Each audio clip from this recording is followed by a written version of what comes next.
യേശുവിൽ ഏറ്റവും അനുഗ്രഹീതരായ പ്രിയപ്പെട്ടവരെ, ഞായറാഴ്ചയാണ് ഇന്ന് നിങ്ങൾക്ക് വേണ്ടി പ്രത്യേകം പ്രാർത്ഥിക്കുന്നു. ഈ ഞായറാഴ്ച അർപ്പിക്കുന്ന വിശുദ്ധ ബലിയോട് നിങ്ങളെ കൂടി ചേർത്ത് നിർത്തുന്നു. വചനം കേൾക്കുന്ന, പ്രാർത്ഥിക്കുന്ന ഓരോരുത്തരെയും ദൈവത്തിൻ്റെ സ്നേഹത്തിൽ, ദൈവത്തിൻ്റെ കാരുണ്യത്തിൽ ഏൽപ്പിച്ചു തരികയാണ്. നമ്മളിങ്ങനെ ഓരോ ദിവസവും പ്രാർത്ഥിക്കുന്നതും വചനം കേൾക്കുന്നതും ദൈവത്തിൻ്റെ വലിയൊരു സ്നേഹമാണ്. നിങ്ങൾ ശ്രദ്ധിച്ചായിരുന്നോ എന്നറിയില്ല, സാധാരണഗതിയിൽ ഞായറാഴ്ച ദിവസം അവധിയായതുകൊണ്ടും തിരക്കായതുകൊണ്ടൊക്കെ കുറച്ചാളുകളായിരുന്നു വചനം കേൾക്കുന്നത്. ഒരു ദിവസം ഒരു 6 ലക്ഷം പേര് കേൾക്കുന്നുണ്ടെങ്കിൽ ഒരു 4 ലക്ഷം 3 ലക്ഷം പേരൊക്കെ ഞായറാഴ്ച കേൾക്കുള്ളായിരുന്നു. എന്നാൽ ഈ അടുത്ത കാലത്തൊക്കെ ഞായറാഴ്ചയാണെങ്കിൽ പോലും രാവിലെ അല്ലെങ്കിൽ പോലും ഏതോ ഒരു സമയത്ത് ഈ വചനം കേൾക്കാൻ, പ്രാർത്ഥിക്കാൻ ഒരുപാട് പേർ മനസ്സ് കാണിച്ചിട്ടുണ്ട്. അതായത് മുടങ്ങാതെ നമ്മൾ വചനം കേൾക്കുന്നതും പ്രാർത്ഥിക്കുന്നതും ഒരനുഗ്രഹം തന്നെയാണ്. അത് നമുക്ക് തരുന്നത് ഒട്ടും നഷ്ടമല്ല, നമുക്ക് തരുന്നത് ദൈവീകമായൊരു കാര്യമാണ്. ഒന്നുമല്ലെങ്കിലും നമ്മൾ സമയം മാറ്റിവെച്ചത് ദൈവീകമായൊരു കാര്യത്തിന് വേണ്ടിയല്ലേ, ദൈവവചനം കേൾക്കാൻ വേണ്ടിയല്ലേ. അതൊരിക്കലും നഷ്ടമാകത്തില്ല. ദൈവം നമ്മളെ സഹായിക്കും. ദൈവത്തിൻ്റെ സഹായം നമ്മുടെ കൂടെ നിൽക്കും, നിഴല് പോലെ. ദൈവം നമ്മളെ എവിടെയും നാണം കെട്ടുപോകാൻ, തലകുനിച്ചു പോകാൻ ഇടവരുത്തില്ല. ദൈവത്തിൻ്റെ കരം നമ്മുടെ കൂടെയുണ്ട്.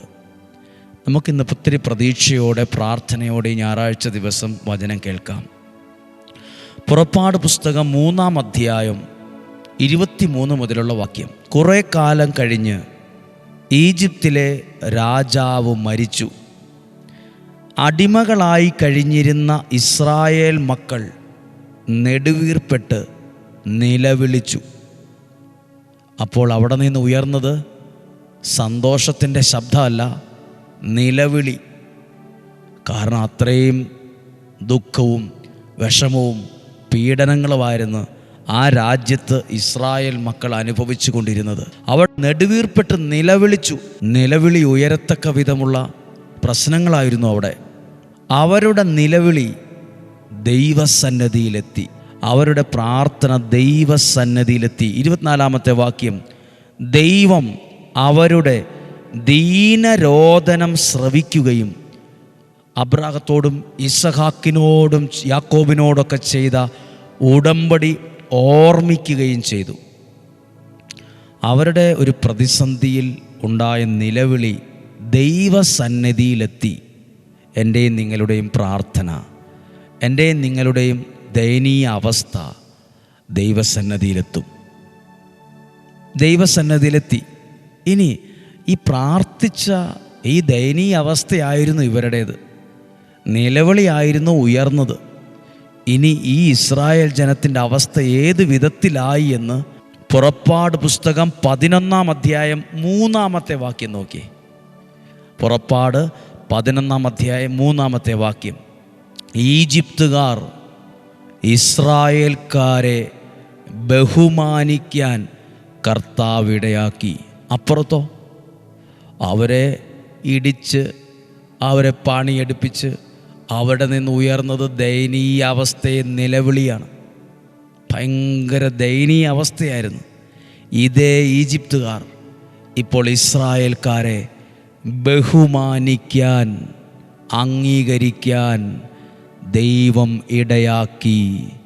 ഇന്ന് നിങ്ങൾ എവിടെയെങ്കിലുമൊക്കെ ആരുടെയെങ്കിലുമൊക്കെ ആക്ഷേപങ്ങളും നിന്ദകളും ഒക്കെ കേട്ട് മനസ്സും മടുത്ത് വിഷമിച്ച്, എൻ്റെ ജീവിതം എന്താ ഇങ്ങനെ, എൻ്റെ ജീവിതം എന്നാ ഇങ്ങനെയൊക്കെ ഭാരപ്പെട്ടാണോ ഇരിക്കുന്നത്? നിങ്ങളുടെ അവസ്ഥ ദൈവത്തിനറിയാം. നിങ്ങളുടെ വേദന ദൈവം കാണുന്നുണ്ട്. നിങ്ങളുടെ ആ മനസ്സിൽ നിന്ന് ഉയരുന്ന നിലവിളിയുണ്ടല്ലോ, ആ ദൈവം കേൾക്കുന്നുണ്ട്. ദയനീയ അവസ്ഥ ദൈവത്തിനറിയാം.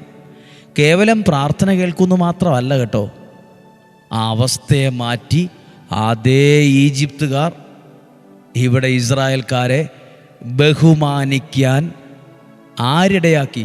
എഴുതിയിട്ടുണ്ട്, കർത്താവ് ദൈവം ഇടയാക്കി. നമ്മളുടെ അവസ്ഥ മാറാൻ ദൈവം ഇടയാക്കും. ഇന്ന് നമ്മൾ ചവിട്ടും കുത്തും ആക്ഷേപങ്ങളൊക്കെ കണ്ടും കേട്ടും മടുത്ത് ജീവിക്കണോ വേണ്ടയോ എന്നൊക്കെ ഓർത്ത് ജീവിക്കുന്നവരാവും. നമ്മുടെ അവസ്ഥകളെ മാറ്റി നിന്ദിച്ചവർ തന്നെ നമ്മളെ ബഹുമാനിക്കാൻ ദൈവം ഇടയാക്കും. നേരെ തിരിയും. രാത്രിയും പകലും പോലെ സാഹചര്യങ്ങൾ മാറും കേട്ടോ. ഇന്നത്തെ ഒരു വിഷമം കണ്ട് തീരുമാനമെടുത്ത് നമ്മൾ തകർന്നു പോവല്ലേ. ബഹുമാനിക്കാൻ കർത്താവ് ഇടയാക്കി. ഫറവോയുടെ സേവകരും ജനങ്ങളും മോശയെ ഈജിപ്തിലെ ഒരു മഹാപുരുഷനായി കരുതി. പറഞ്ഞാൽ പോലും തിരിയാത്ത വിക്കുള്ള മോശ എന്നാണെന്നറിയോ മഹാപുരുഷനായി മാറാൻ കാരണം? അവിടുത്തെ ആളുകൾ ബഹുമാനിക്കാനിടയായത് ഈ മോശയാണ്. ദൈവത്തിൻ്റെ വാക്ക് കേൾക്കാൻ ഒരു മുൾപടർപ്പിൽ തീ കത്തിക്കൊണ്ടിരിക്കുമ്പോൾ അവിടെ അടുത്തു ചെന്ന് കണ്ടത്, ദൈവത്തിൻ്റെ വാക്ക് കേട്ടത്, ചെരുപ്പൂരിയുടെ മോശെ നിൽക്കുന്ന സ്ഥലം പരിശുദ്ധമാണെന്ന് പറഞ്ഞപ്പോൾ അനുസരിച്ചത്, ദൈവത്തിൻ്റെ വടി കയ്യിലെടുത്ത് മുന്നോട്ട് പോകാൻ പറഞ്ഞപ്പോൾ ദൈവത്തിൻ്റെ വാക്ക് കേട്ട് പ്രാർത്ഥിച്ച് മുന്നോട്ട് പോയ മോശ എല്ലാവരുടെയും മുമ്പിൽ പരിഹാസപാത്രമായി എന്നല്ല, അവിടെയുള്ള ജനങ്ങളും ഫറവോയുടെ സേവകരും വലിയ ആളുകളും ഒക്കെ മോശയെ ഈജിപ്തിലെ തന്നെ ഒരു മഹാപുരുഷനായി കരുതി ബഹുമാനിക്കാനിടയായി. പ്രിയപ്പെട്ടവരെ, ഈ വചനമൊക്കെ നിങ്ങളോട് പറയുമ്പം നമ്മുടെയൊക്കെ ജീവിതം ഏകദേശമൊക്കെ അടുത്തടുത്താ എന്ന് പറഞ്ഞാൽ ചിലപ്പോൾ നമുക്ക് ഓർക്കുമ്പോൾ വിഷമം തോന്നും. മനസ്സിൽ നിന്നങ്ങ് മായ്ച്ചാലും മായാത്ത കുറേ ദുഃഖങ്ങളുണ്ട്. പെൻസില് കൊണ്ട് എഴുതി മൈക്രോ റബ്ബർ കൊണ്ട് മായ്ച്ചാൽ അത് മാഞ്ഞു പോവും. ചില മനുഷ്യർ തന്ന ദുഃഖങ്ങളും ചില മനുഷ്യർ നമ്മളെ ഒറ്റപ്പെടുത്തിയതും ചിലർ നമ്മളെ അവഗണിച്ചതൊക്കെ ഉണ്ടല്ലോ, ലോകത്തിലെ മുഴുവൻ മൈക്രോ റബ്ബർ കൊണ്ടും മായ്ച്ചാലും മായത്തില്ലാത്തതാണ്. അതോ ഇങ്ങനെ വീണ്ടും വീണ്ടും തികട്ടി വരും, ഓർമ്മയിലേക്ക് വരും. ആകെ ഒരു ഭാരമാണ്. പക്ഷേ നിങ്ങളുടെ പ്രാർത്ഥനയെ ദൈവസന്നിധിയിലെത്തിയാൽ, നിങ്ങൾ ദൈവസന്നിധിയിൽ കരഞ്ഞാൽ, ദൈവസന്നിധിയിലാണോ നിലവിളിച്ചത്, ദൈവത്തോടാണോ പ്രാർത്ഥിച്ചത്, നിങ്ങളുടെ ജീവിതത്തിൽ ഭയങ്കര മാറ്റം വരാൻ ദൈവം ഇടയാക്കും. ഇത് വായിക്കുമ്പോൾ ശരിക്കും മനസ്സിലാക്കണം. ഇസ്രായേൽക്കാരെ ബഹുമാനിക്കാൻ, ഈജിപ്തുകാർ ഇസ്രായേൽക്കാരെ ബഹുമാനിക്കാൻ കർത്താവ് ഇടയാക്കി. ഭാര്യ എന്ന നിലയിൽ, ഭർത്താവ് എന്ന നിലയിൽ, മക്കളെന്ന നിലയിൽ, അയൽവാസി എന്ന നിലയിൽ, കൂടപ്പിറപ്പെന്ന നിലയിൽ, സഹോദരൻ എന്ന നിലയിൽ, സഹോദരി എന്ന നിലയിൽ എന്തിൻ്റെയെങ്കിലും പേരിൽ അവഗണനകളും ഒക്കെ കിട്ടി മടുത്തോ, വിഷമിച്ചോ, വാടിപ്പോയോ, ദൈവത്തോട് പ്രാർത്ഥിക്കുക. ദൈവത്തോട് മുള്ളുരുകി പ്രാർത്ഥിച്ചാൽ മതി.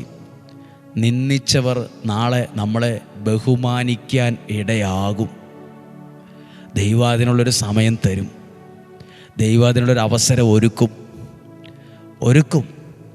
അടുത്തതോ, പറഞ്ഞാൽ പോലും വാക്സാമർഥ്യമില്ലാത്ത, പറഞ്ഞാൽ പോലും വ്യക്തമായി പറയാനറിയാത്ത മോശയെ ഈജിപ്തുകാർ, ഫറവോയുടെ സേവകന്മാർ മഹാപുരുഷനായി കണ്ടുവെന്ന്, വലിയൊരാളെപ്പോലെ കരുതിയെന്ന്. പ്രിയപ്പെട്ടവരെ, നമ്മുടെ ജീവിതത്തിൻ്റെ അവസ്ഥകൾക്ക് മാറ്റം വരുത്താൻ ദൈവത്തിന് പറ്റും.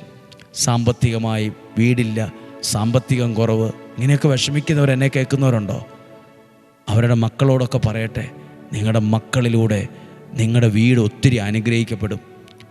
ഇന്ന് വീടില്ല, കാറില്ല, സൗകര്യമില്ല, എന്തൊരു കഷ്ടമാണ് എന്ന് പറയുന്നവർ നാളെ നിങ്ങളെ ബഹുമാനിക്കാൻ, അംഗീകരിക്കാൻ ഇടയാക്കും. പ്രാർത്ഥിക്കാൻ പോവുകയാണ്. ഇന്ന് ഞായറാഴ്ച ദിവസം ഈ വചനം നിങ്ങളുടെ ഹൃദയത്തിനകത്ത് ഒരു സൗഖ്യമായി തീരട്ടെ. ചില വചനം സൗഖ്യമാണ്, ചില വചനം പ്രതീക്ഷയാണ്, ചില വചനം അനുഗ്രഹമാണ്, ചില വചനങ്ങൾ വിടുതലാണ്. ഈ വചനം ഒരു സൗഖ്യമാണ്. ഈ വചനം സൗഖ്യമാണ്. ഈ വചനം ഒരു അത്ഭുതമാണ്. ഈ വചനം എനിക്കുള്ളതാണ്. ഈ വചനം ഇന്ന് എന്നോടാണ് സംസാരിച്ച്. ഈ വചനം ദൈവം എനിക്ക് അറിഞ്ഞിന്ന് നൽകിയതാണ്. എൻ്റെ അവസ്ഥ ഇതിനോട് ചേർന്നായിരുന്നു.